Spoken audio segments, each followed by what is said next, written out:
Ne dostluklar yarım kaldı içimde, ne yalnızlıklar büyüdü sessizce, ne sevdalar tükendi bilsen. Bir tek sen eksilmedin anne. Çocukluğumda kalmadın, içimde kaldın. Bana kalan en derin sığınak, en büyük sadakatimsin anne. İnsan büyüdükçe çoğalmıyor, eksiliyor. Kalabalıkların ortasında bile içinden bir yer ıssız kalıyor. Anne, sen gittin, ben büyüdüm ama eksik kaldım. Anne, içimde hiç dinmeyen bir sızı kaldım.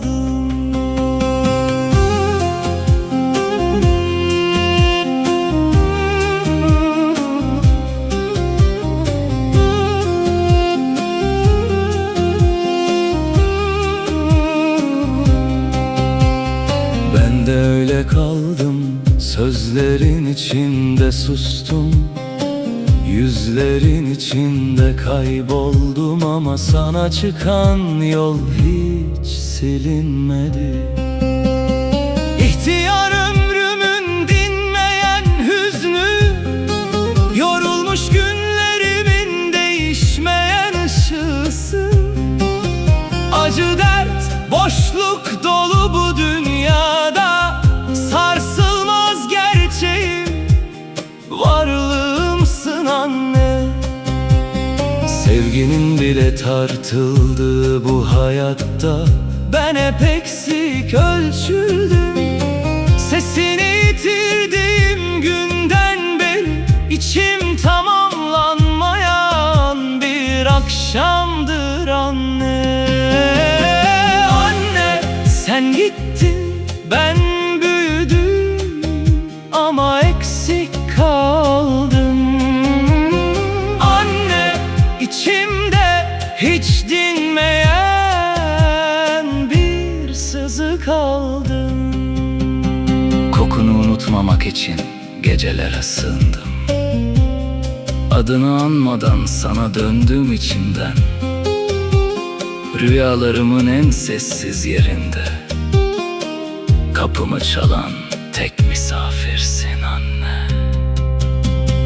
Elimden gelse en yüksek tepelere çıkıp haykırırdım. Hayatın telaşına kapılanlara, sarılmayı yarına bırakanlara. Derim ki geç kalmayın, bir gün en çok aradığınız şey bir ses olacak. Bir sıcaklık, bir koku, bir elin omzunuza değdiği o eski huzur. Ve hiçbiri geri gelmeyecek. Anne, sen gittin, ben